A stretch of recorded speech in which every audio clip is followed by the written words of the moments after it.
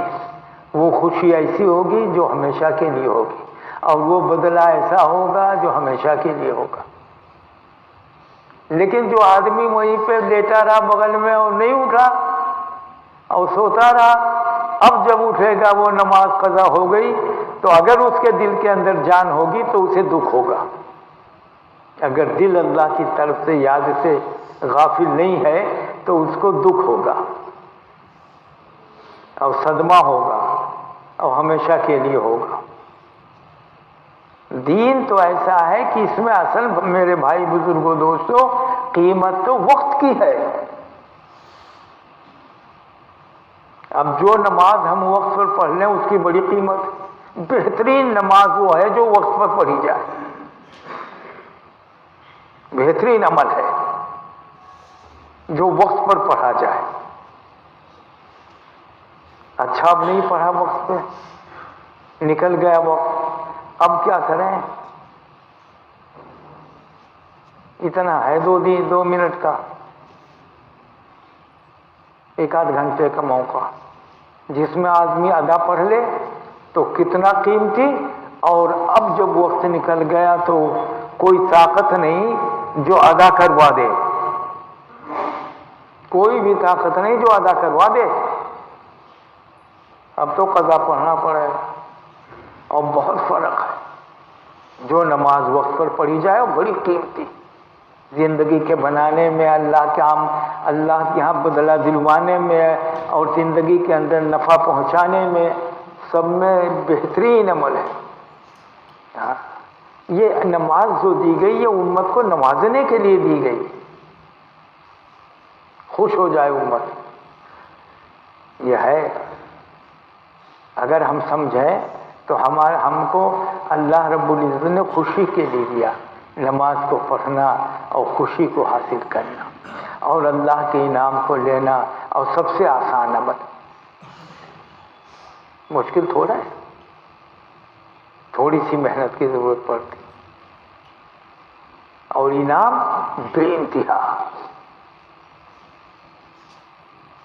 جو شخص 5 وقت کی نماز کا اہتمام کرے اللہ اپنی ذمہ داری پر جنت میں داخل کریں گے. اور جو نماز کا اہتمام نہیں کرتا اللہ کی کوئی ذمہ داری. اور جو آدمی 5 وقت کی نماز کا اہتمام کرے یہ انعام ہے. دنیا کے اندر بھی انعام کی بارش، قبر کے اندر بھی انعام، حشر کے اندر بھی انعام، بہت زیادہ دلوانے والی چیز ہے. اور یہ چیز دنیا میں ہے. جب دنیا سے آدمی چلا گیا تو پھر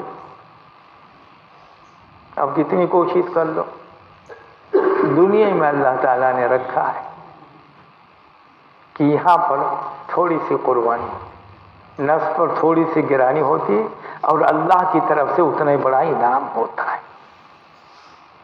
اور یہ سب انسانوں کو نوازنے کے لیے. نماز جو نہیں پڑھتا نا، جو نماز نہیں پڑھتا ہے اور جو نماز پڑھتا ہے، ان دونوں کے دلوں میں بہت فرق ہوتا ہے. جو آدمی لا الہ الا اللہ محمد رسول اللہ کا پڑھنے والا ہے اور جو آدمی اس کلمے کا نہیں پڑھنے والا ہے، دونوں کے دلوں میں بہت فرق ہوتا ہے. کلمے والے کا دل تو بہت، آپ یہ سمجھ لو کہ حدیث پاک کے اندر آتا ہے کہ ایک بھی اللہ اللہ کہنے والا اور لا الہ الا اللہ محمد رسول اللہ کا پڑھنے والا جو ہوگا اس کی وجہ سے زمین اور آسمان تھما رہے گا.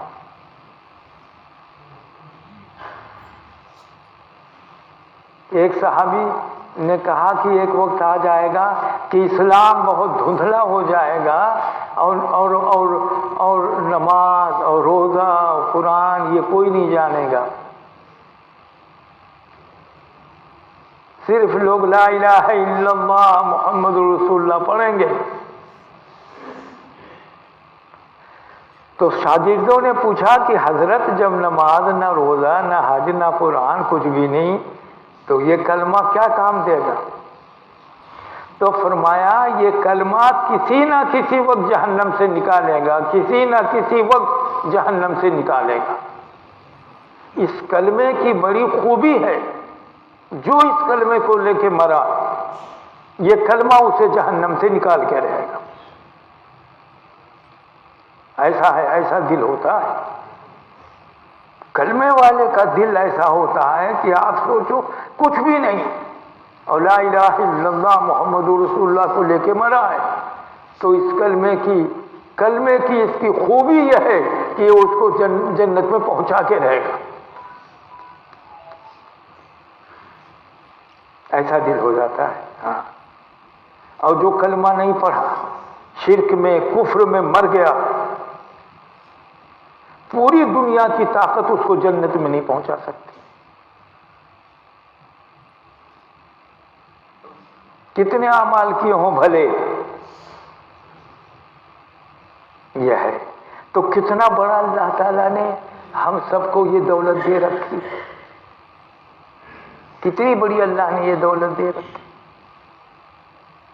ہمیں تو مسلمانوں کے بیچ میں بڑی محبت سے نکل کے محنت کرنی پڑے گی۔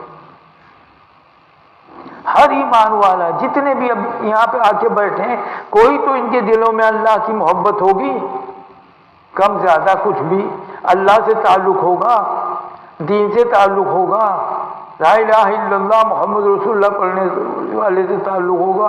کوئی مسجد کے آ رہا ہے، کوئی کسی اجتماع میں بیٹھ گیا، کوئی گشت میں شامل ہو گیا، تو ہے نا اس کے دل کے اندر اللہ کے لیے گنجائش ہے، یہ کام دے گا۔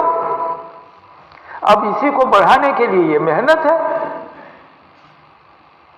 اور دل بہت اچھا ہو جائے گا اور بڑی خوشی ہو جائے گی اور دل کے اندر بہت اطمینان ہو جائے گا۔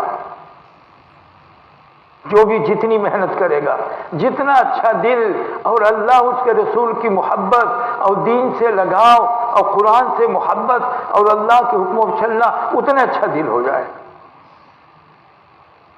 ہم سمجھتے کوئی بات نہیں۔ ایک صاحب نے واقعہ لکھا کہ امریکہ میں ایک مسلمان تھا، بڑا اچھا نوجوان کسی ملک کا، تو وہ جو تھا وہ مسجد کے اندر بھی جایا کرتا تھا، نماز بھی پڑھا کرتا تھا، اور اس کے دوست بھی تھے، وہ بھی اچھے تھے۔ تو وہ جس آفس میں کام کرتا تھا اس آفس میں ایک عیسائی لڑکی ساتھ میں اس کے کام کرتی تھی۔ دھیرے دھیرے اس کا تعلق اس لڑکی سے بہت ہو گیا، اور ان کے ماں باپ کی شرط یہ تھی، اس نے جب کہا کہ جب تک تم اسلام نہیں چھوڑو گے اور اپنے ماں باپ سے تعلق نہیں چھوڑو گے اور تمہارا کوئی دوست جو ہے تم سے ملنے نہیں آئے گا، یعنی بالکل تم اسلام سے کٹ جاؤ۔ اب یہ اتنا مست تھا کہ اس نے سب قبول کر لیا، اسلام بھی چھوڑ دیا۔ اس کے دوست کبھی سلام کرتے تھے تو ان کے سلام کا جواب نہیں الگ دے کر کے، امام صاحب سے تعلق تھا وہ پوچھتے رہتے تھے، اور وہ بڑے اس کی ہو گئی شادی۔